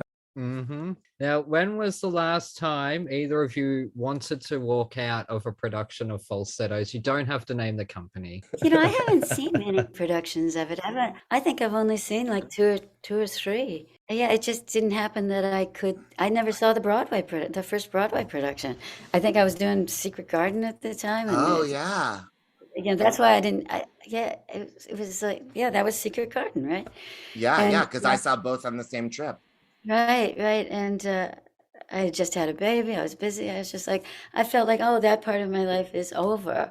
But then Jim Lapine was so nice to invite the original cast to the Broadway revival. And I never thought for a second of leaving. I thought it was fascinating to see something that, I had been in the room where it happened. And Oh yeah. indeed, I had done some of those harmonies and a lot of that original sound of falsetto work that Billy and Mary and I did together, those many years ago. So to hear that recreated by these really super fine voices, and of course, Starobin is still a great part of James Lapine's, core company, and it was a thrilling moment. And again, I thank Jim Lapine so much, James, for making sure that I was credited for orchestrations on the album, on the TV show, on the program. And that doesn't happen a lot. You go and see Falsettos in community theater, or an LA version, you're not going to see my name on that. And as a matter of fact, you don't even see my name on that compilation record of Falsetto and March. Wait, what? Yeah, it's amazing. Any of the crediting online on Spotify or anything, none of the actors are named. Oh. No, who sings "My Father's a Homo" on YouTube? Francine Lefrak. Francine Lefrak. Who the hell is that? Exactly. Who Lefrak? They put the producer's name. Oh, I don't. Wow. I think that's a weird mistake. I don't listen. It's not a weird mistake. It's not a weird. Spotify is a mess. There are tracks that are labeled to the wrong artist all the time. There's no way, whoever the person in power is, it's not Francine Lefrak. No, but Francine Lefrak is the producer, which means when it was put on the album initially, maybe they just didn't bother, tracking who was on it. Okay, wait, I'm gonna get this fixed. This is insanity. I don't know who Francine Lefrak is, but nobody thinks it's a good idea for her to be credited as the performer on Spotify. I mean, I don't know if it's Spotify or not. I'm talking about YouTube. It is at Spotify, yeah. Is that Spotify? Yeah. But guess how they credit me for Gypsy? Your cast. Strippers. Yeah, okay, fine. But that's what I'm saying. That makes sense. We live in a capitalist society and they screw people over. That makes sense to me. I disagree with it, but I understand the logic. There's no logic. That's somebody doing that, perpetrating that. It's a bad idea for Spotify to have Francine Lefrak credited as the artist on Falsettos. Have Bill Finn, have be original Broadway cast, have be nobody, right. Michael Rupert, but nobody thinks it should be Francine Lefrak. That's fixable. Again, it's much harder than that. I've been trying to do this for years. The problem is it was on DRG Records, which was run by a man named Hugh Forden, who was famous for not paying any residuals. He could have just said, oh yeah, let's just put Francine's name in, and Francine was the original producer. And no, seriously. And I have tried calling DRG. They never call us back. I mean, Michael Rupert's not credited. Nobody's credited. No. And there's a story that the actor Michael Moriarty, the guy from Law and Order, wonderful actor, he's had some, troubles in the business, but you can't take away the fact that he's a brilliant actor, but he's also a brilliant pianist. Jazz pianist. He did an album for Hugh Forden, and it was all jazz music. I'm not sure if it was original or covers, but he went to buy it, and it rang up as somebody from the 1920s, some, obscure jazz musician from the 20s who would never get residuals. So there Yeah. was something funny going on there. I'm sure. And I think that the Spotify thing is a byproduct, unintended, of the something funny going on with the residuals. Right. I'm not saying I can Yes. get you a check, but I promise you I can get Spotify credit changed for all the March of the Falsettos. And here's the other performers. thing. You've heard of Sound Exchange, yes? No. Sound Exchange. Oh, It's what's it's a that? wonderful, wonderful service that sees that people get what they deserve from their song. Oh, like ASCAP and BMI and stuff. Right. Well, no, but it's called Sound Exchange, and it's expressly takes care of singers and a lot of singers in theater. And so if you sign up and say, well, I did this album, I sang on this track, this track, then when that is played in certain markets, like on Sirius XM or wherever, you get money. I get an average of probably, I don't know, $200 a month from mostly you get secret Hold On, which I Yeah. share with Daisy even though she only talks in it, but it's listed as two people. Yeah, sure. And you got to get it. That's like $200. Never have I gotten a residual for either In Trousers or March of the Falsettos. Not one. Okay, so Yeah. that tells you that That I somewhere. cannot fix, but I can get the credit fixed. Oh, great. Yeah. Get the credit fixed. Let's Do get on that. a rampage, Ben. Right, to get this fixed across the board, because it happens so much. Now think of what the past 2 years, right? If how many Broadway performers or just musical theater performers, because obviously not every cast album is from Broadway, right? If every performer out there had been getting residuals for these songs, think of what the past 2 years might have been like for them, getting Right. a bit of Yeah. fucking dollars in the fucking mail. Sorry, I'm angry. This is a rare exception because some rinky-dink label, DRG, that records, look, we're grateful that DRG happened because nobody else in 1982 would have recorded March of the Falsettos. And he screwed them out of it. And I have no power to ever fix that. But we can get the credits changed. That's all. Actually, Bruce Yecko would have recorded it, but DRG offered more money. Yeah. So I'll tell you one thing, though. Thanks to DRG screwing you guys, March of Yeah. the Falsettos is available streaming. Those Bruce Yecko albums are not available streaming, most of them. Like The It's- Baker's Wife, the original, with Patty, the Stephen Schwartz musical, that's not streaming. It drives me crazy. yeah, he won't do it because he says they don't pay enough money. It's like, what? How much money do you expect? I mean, really? Anyway, So he's just going to hold out? He's stupid. He's cutting off the future. I'm going to send him an angry letter. believe me, I've begged him. I have begged him. There are even some metal bands out there that don't get their streaming revenue. Like Chevelle, there's, I think they're brothers or something. They don't get their streaming revenue. The record company gets it. And it's like, well, why are we bothering fighting for stage performers if fucking bands aren't getting there? But yeah, no, so it does fire me out. We need to change it. But anyways, we're going to march off to an ad break before we all lose our heads about residues. We're back in a moment with Thrash and Treasure.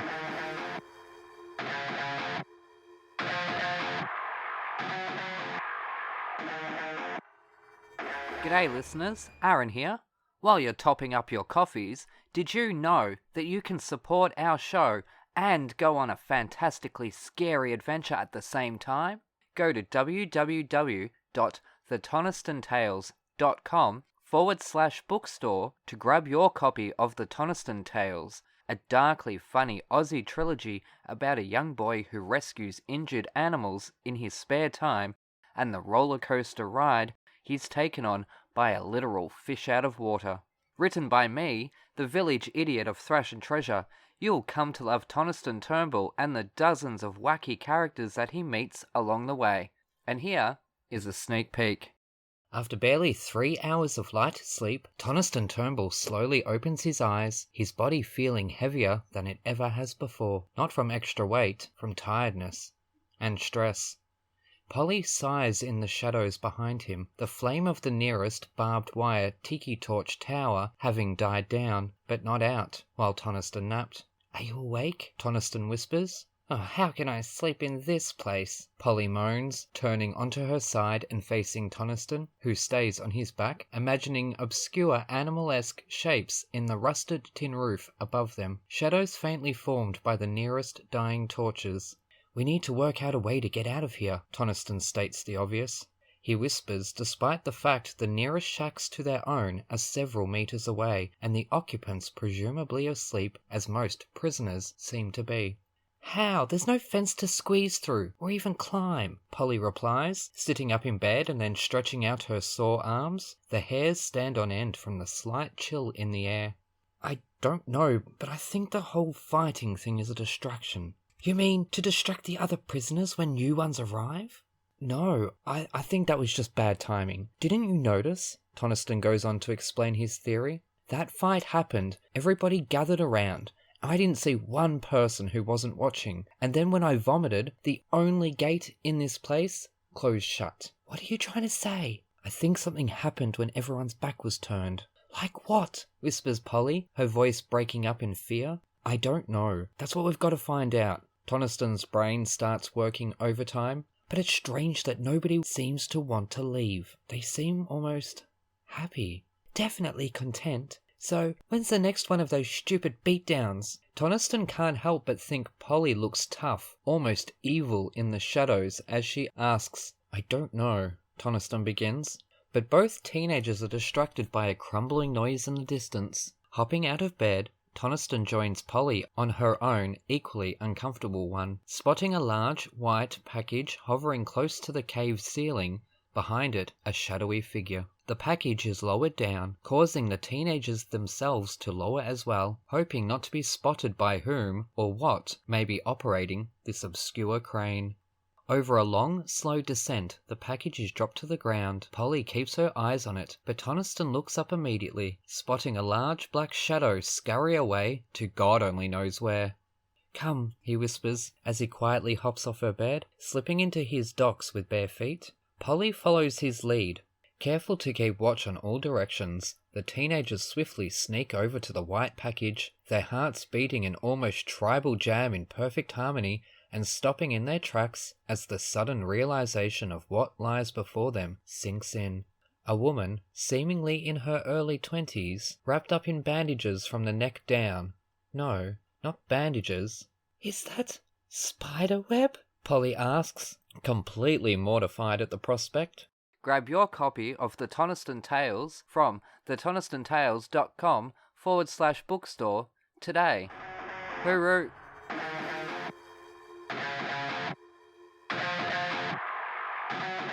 You know, one of my favorite songs Alison sings, one of my favorite songs in the world is her husband's song, A New York Romance, which is everybody should listen to from Alison's album, and everybody else should sing it too, because it's just one of the great songs. And there's a lyric in it, the girl you think's Miss Right till you find out she's a whore.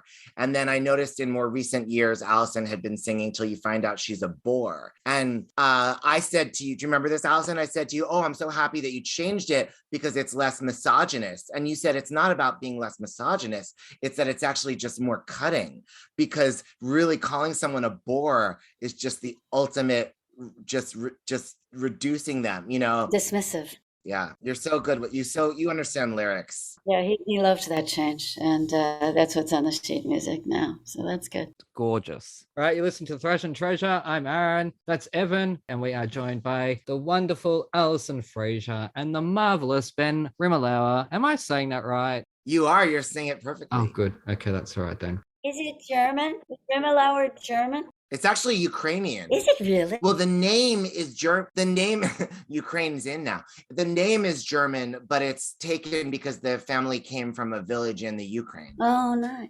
That's cool. I've been dying to ask Alison this since we started asking it. For both of you, what has been your experience with standing ovations over the past few years? Have you noticed a change in Broadway audiences for better or worse? Sure. I mean, it was actually worse 25 years ago. Yeah. I want to say there was the musical, the British pop opera Blood Brothers. Willie Russell? in 1993. It came to Broadway with Stephanie Lawrence, R.I.P., who was a great British star. She got a Tony nomination, actually, doing Blood Brothers on Broadway. And then that's when they brought in Petula Clark, and then, it became... Was that with the Cassidy brothers? Was it the Cassidy brothers? Yeah. At one, yeah, they replaced. They weren't the original, but it was the original, not the original, but from the West End revival with Kiki D. It was those guys that did it on Broadway with Stephanie Lawrence. And there was an advertising campaign that kind of like McDonald's, 50 million served, but it was for Blood Brothers. And the ad said, 100 standing ovations. And then the next week it said 108 standing ovations. Blood Brothers had a lot of Sturm und Drang. I don't remember the plot. It was a pop opera. She gave up her children because she was poor, and then she fought, and then she got back together with them, and then she died at the end. The stakes were very high. Yeah. It wasn't like a casual comedy, and so and they sang these big pop opera anthems, and it was natural that people would rise to their feet at the end of that show. And there was a lot of talk how that just became this thing. Ticket prices were higher, and I think audiences felt the need to sort of consecrate the experience with it. It's almost like it's not, if you don't like lean in on this sense of like this being this epic time. If Broadway tickets cost hundreds of dollars and you can only go once or twice a year, you better believe you're going to go and give a standing ovation. No. And I'm talking about the General Stooges. Maybe some shows are so terrible that they're like, oh, for Christ's sake, I'm not standing for this. But for the most part, they see a lot of mediocre crap, and they're just like, this is what it is, and they stand up for it.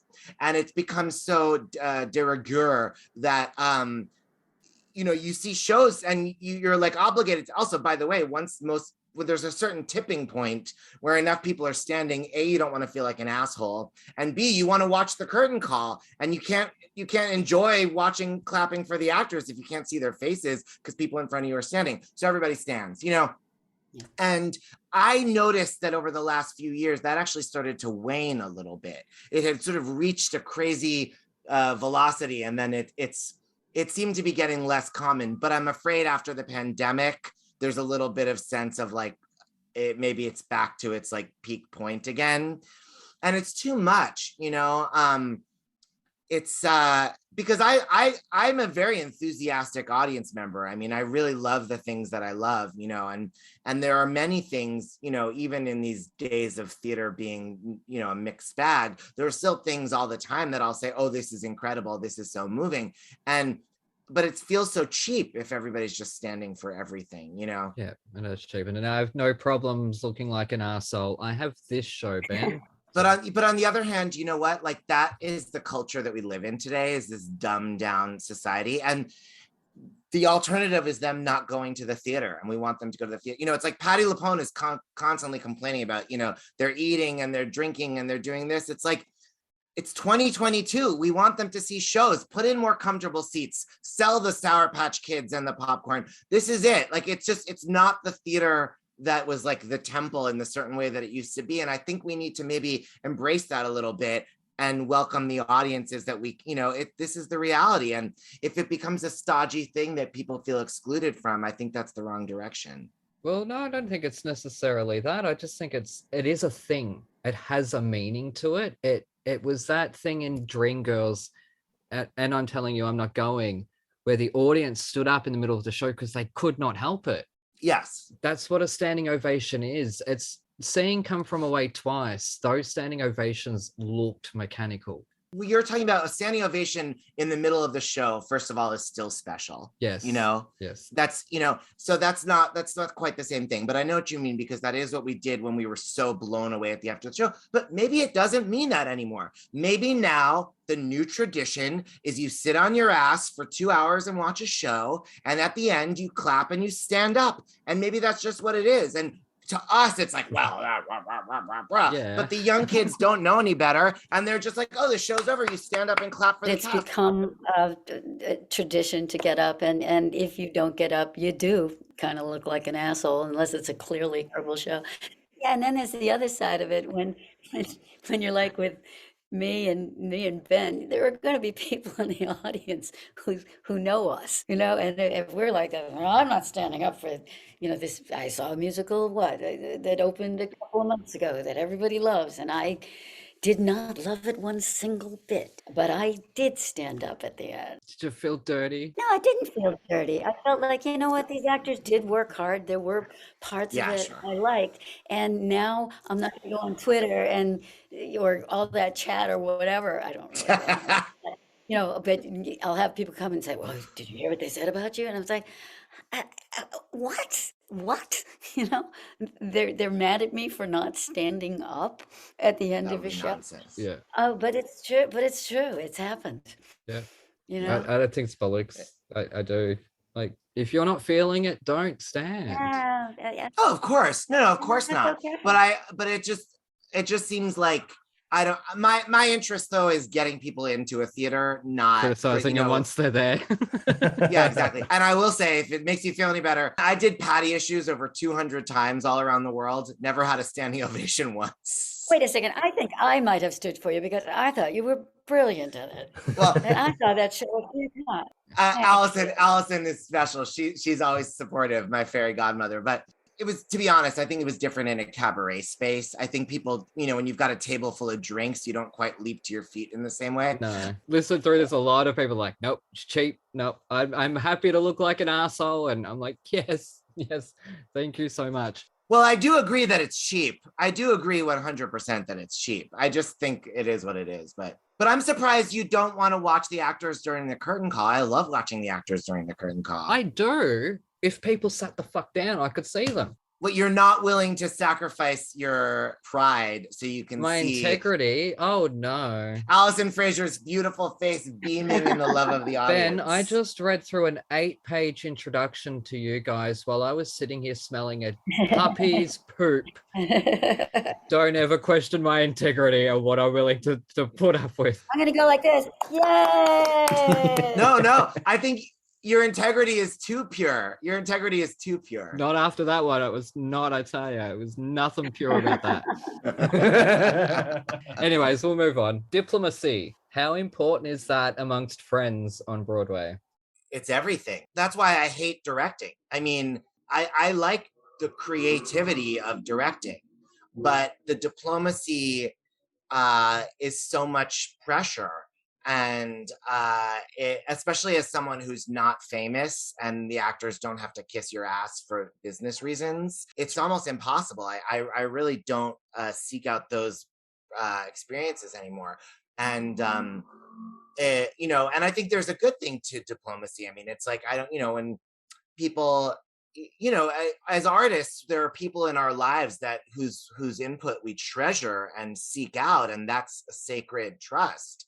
But otherwise, you're just being an asshole if you're telling people what you think of their work. Now, I'm all for saying what I think about people's work behind their back. I mean, we should all.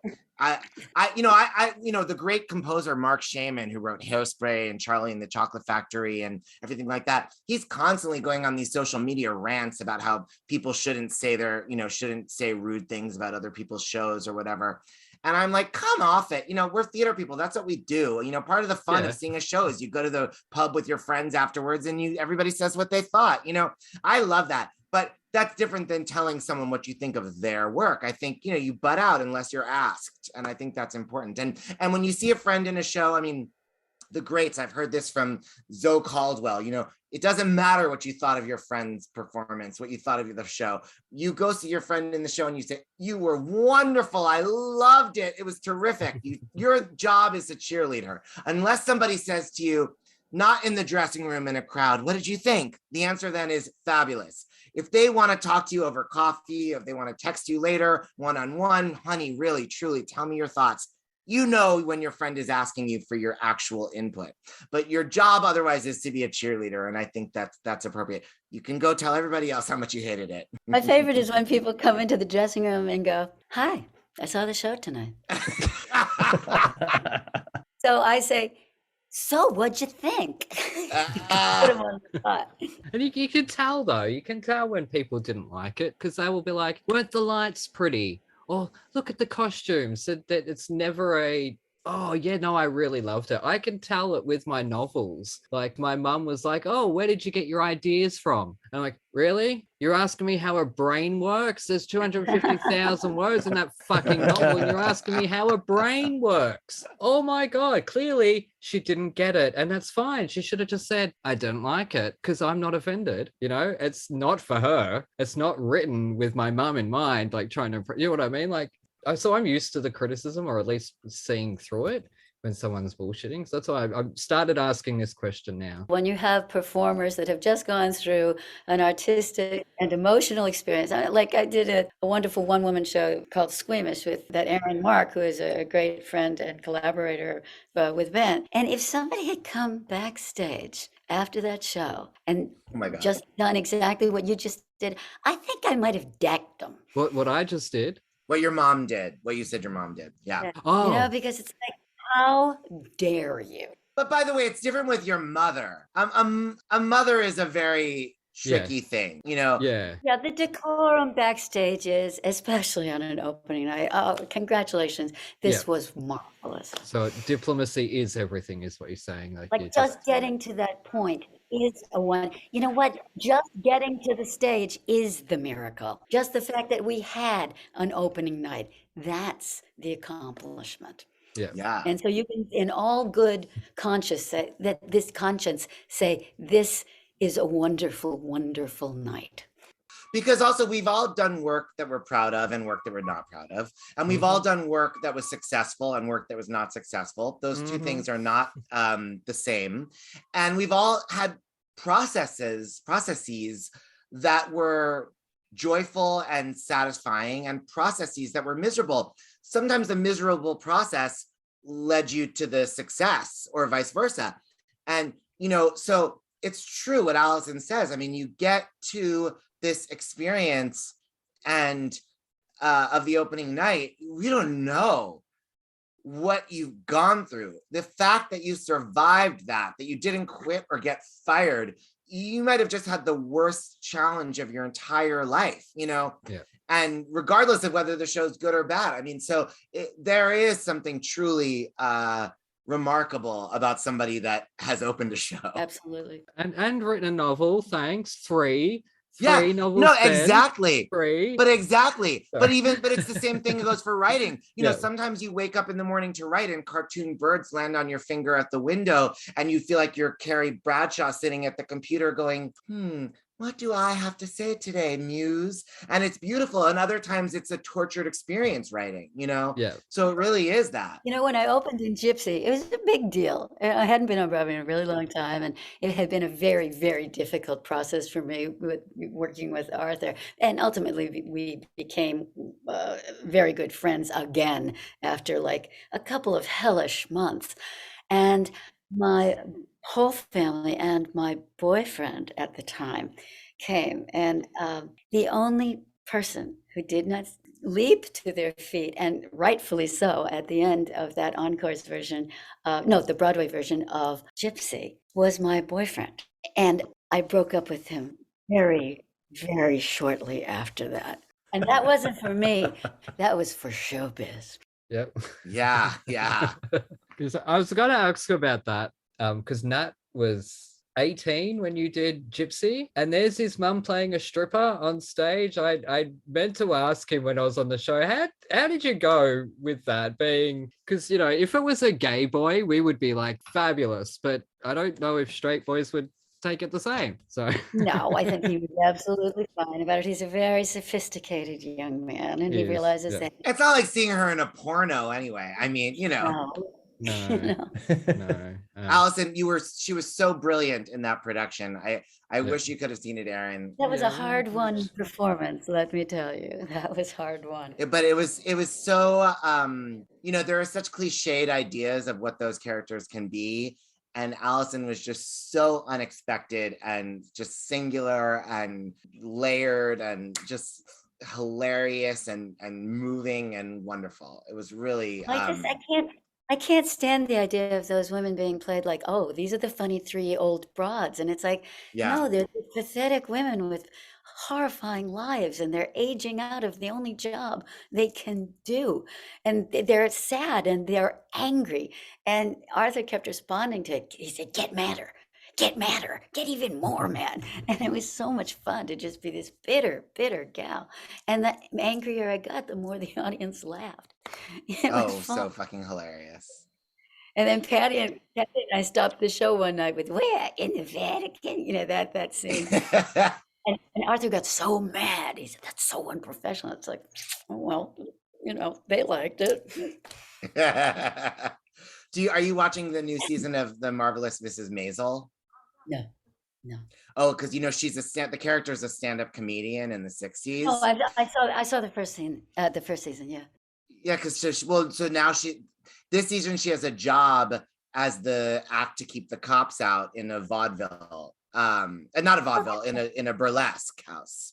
And it's like, were there still burlesque houses in the 50s? I don't know whether it's plausible or not. It's 1960. It's not the 60s. But anyway, she but it's hilarious. I mean, it's all that kind of stuff. And I'm convinced that do you know the actress Kristen Wyatt? No. She's a theater Broadway musical actress, and she plays one of the strippers. And she's a page right out of. She could have been there with you and the other two in that. I mean, it's. There'll be another revival in another 3 years. Oh, for sure. But it's exactly that milieu. It's just all the dressing room scenes of the strippers sitting around. It's too good. I mean, it's a great world. Yep, I'm campaigning for Gypsy to come back to Broadway with Freddie Walker Brown as Mama Rose. I'm throwing my hat in the ring for her. I want LaChanze to do it with her daughter as Louise. But I've heard that it's going to be Audra McDonald. Oh, really? Yeah, supposedly Scott Rudin. Freddie said she could never play the role because Mama Rose is white, and I was so offended by that because she would fucking kill it. Whoever it is, I think the next Broadway production will be black, or at least a black Rose. Yep. Just back onto strippers and burlesque. Could a bawdy sex comedy play work in the 2020s? Or are we too boring now? It could, but it has to be not what was bawdy in the 70s years ago. We need somebody fresh writing like that. Are there lots of bawdy sex comedies on TV? Well, kind of, but on stage. Like something like Oh Calcutta, or there was that other one. Let My People Come. Oh, so you're talking about Let My People Come. Yeah, like real bawdy sex comedy stage, a play or a musical. I am writing one at the moment. That's why I've asked this question, because I've asked a few people, not on the show, but just in general, would it work? And everyone keeps saying no, because society is too woke, or the Me Too movement would get in the way. And I'm like, but it's satire and parody. So I think anything that is smart enough and funny enough will work. I don't believe all the bullshit people. No, you can't say what you want because of the Me Too movement. But that's for dumb people. I think that anything that is smart enough transcends that. And I think people that are complaining about that just don't know how to say something that, you look at then what the things those people are, the jokes that they're getting censored, and they're hacky. And they're offensive, they're offensive because they're cheap. And I think that's something that actually has a fresh perspective, won't be offensive to those movements, because I think it'll be fresh and smart. Listen, have you ever heard of the Skivvies? I did the Yeah, exactly. That's what I want to tell him about. Allison is one of their all-time greats. I know, I've seen the performances. Yeah. I've got one of the best reviews I ever got for that Skivvy show of Rocky Horror. Me and really? Tom Hewitt. It's like, wow, we should take our clothes off more often. Allison could do sexy is her brand. That is not an issue. Yes, absolutely. I agree. Now, I've just got a couple more questions and I'll let you guys go, because it has been a long recording so far and interrupted by the puppy. You're doing Tennessee Williams's Cat off Broadway. What are you most eager to sink your teeth into with the character? Cat on a Hot Tin Roof. I've seen it many, many times, and I want to do a different take on Big Mama. And fortunately, it gels with the director's take on it. He wants to really make it a more modern Big Mama and Big Daddy. I mean, my Big Daddy is probably one of the hottest daddies in the world, Christian LeBlanc, who's a huge soap star. And the May is also this just gorgeous one. Tsuyuna Moto from Crazy Rich Asians. Forgive me if I say the name wrong. I haven't even met her yet. She's playing Maggie. So we have an Asian lady playing Maggie. And we've got a lot of different ingredients in this pot than the ingredients you have seen in this play before. And it's going to be very sort of Kardashian dressed, and it'll be a lot of fun, I think. Ben, you'll be there. Oh, 100%. Okay, you're going to stand at the end? Damn it. For you, I always stand. I would stand even without the trend. You're going to lie to me if you hate me? I will lie to you if I hate Yeah, you. you're going to be diplomatic about it. You're going to be like, you're in a play where the light's pretty. I will say you were brilliant. This was brilliant. I will not do those. Well, you did that, all that shit. Yeah. Yeah. Did you see the last Tennessee Williams that I did in Masks, Outrageous, and Austere? Yes, I did. It was I think it's now the Redgrave. I forgot what it was called at the time. I did see it. And now that you're in a Williams play again is the perfect time to do your own Williams show in town. Oh, I'd love to do that again. The one that I made the record from. I love that. Yeah, you haven't done it in the city. I have. Well, I did it once in the city, but just once. I didn't see it, so it doesn't count. I have video. I got videos, I want to see it in a room. It's a pretty astonishing piece. Yeah. You'll also come. I wish that you could come too, but you're in Australia. I know. I am stuck here. You guys will have to come here instead and perform for me in Melbourne. We will. Get us booked in the Melbourne Cabaret Festival. God, if people in Australia actually liked me, Ben, they might actually tune into this show once in a while. Or come on it. So I don't think that's happening anytime soon. I did the Adelaide Cabaret Festival, and I really want to come back and do Melbourne and Sydney. Yeah. And Alison should come and do her Tennessee Williams show there. Yes. Yeah, yes, and I will be there. And I probably will give you a standing ovation just because I'll feel bad if I don't. Like, you go all the way here just for me. Okay, now, Ben, I was going to ask about directing, but apparently you don't want to direct anymore. Well, listen, I wouldn't turn down a good job, but yeah, I mean, it's a struggle for a rising career director. I don't know. I like collaborations that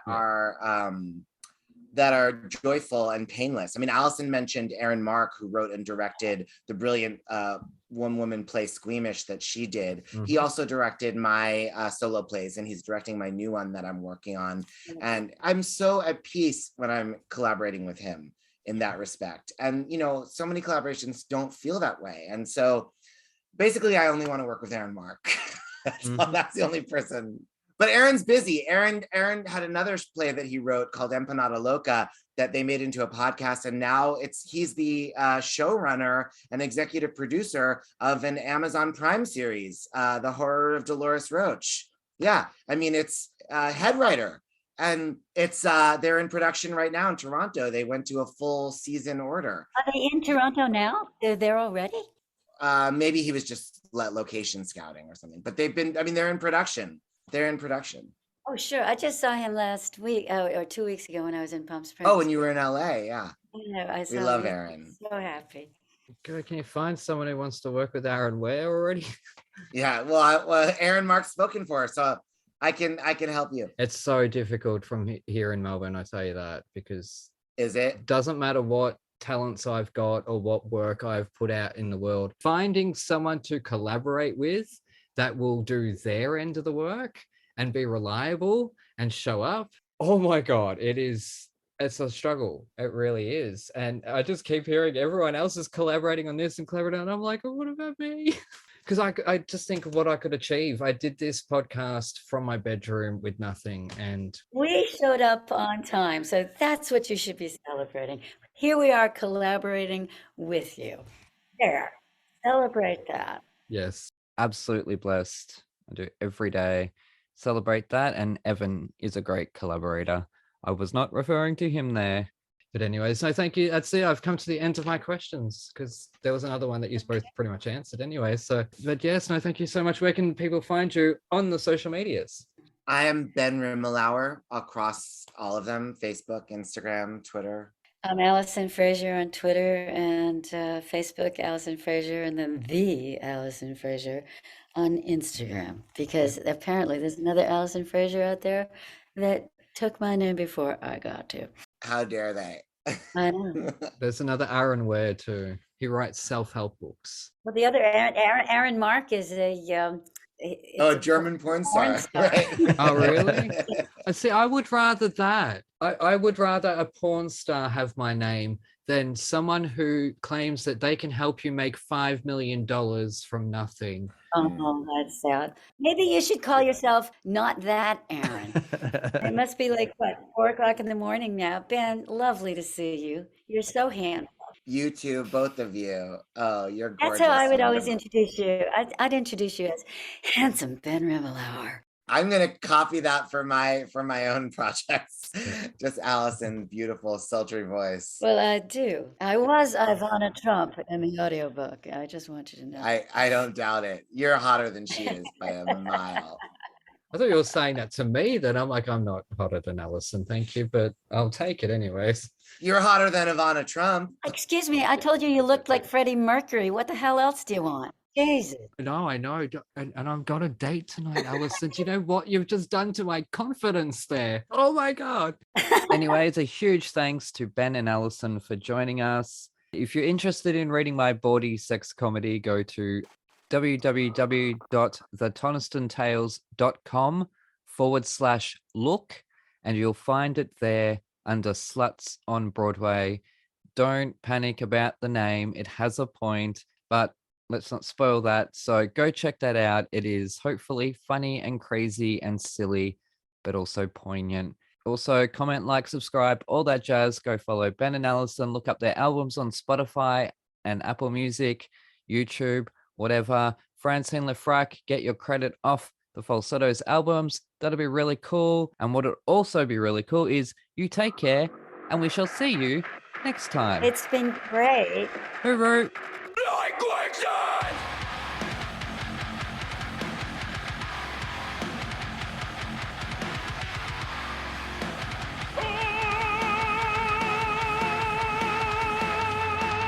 Is it Lindemann or Lindemann? Lindemann. Lindemann? Lindemann. Lindemann. Okay, yep. Lindemann. There's no R. Lindemann. But you do say the D. Lindemann. Oh, yeah, I'm Lindemann. putting an R in it. Yeah. You are So- putting an R. Linderman. Yeah, no, it's Lindemann. Or do you not even pronounce the E? Would it be Lindemann? Lindemann. No, it'd be Lindemann. Lindemann. Yeah, Okay. Anyway, Anyway, till Lindemann. But what? Oh God, I cannot get it in my head. Herzeleid. That's it, isn't it? Herzeleid, yeah. Herzeleid. Oh, for Herzeleid. God's sake. It just keeps popping out. I'll remember it for about 5 minutes and then it's gone again. Herzeleid, meine heavy. Herzeleid. What's mine heavy? That's the sequel. Herzeleid, meine heavy. Okay. Herzeleid, Mm-hmm. meine heavy. Oh, for God's sake. Fucking idiot. That took about 3 goes to get that. I thought that's what you were saying. Yeah, I'm putting that in the episode because that was hilarious. How did you not get that? right No, away? I didn't. I'm like, hang on, what was the name of the next album? It certainly wasn't Minor Heavy. No. Oh, for God's sake.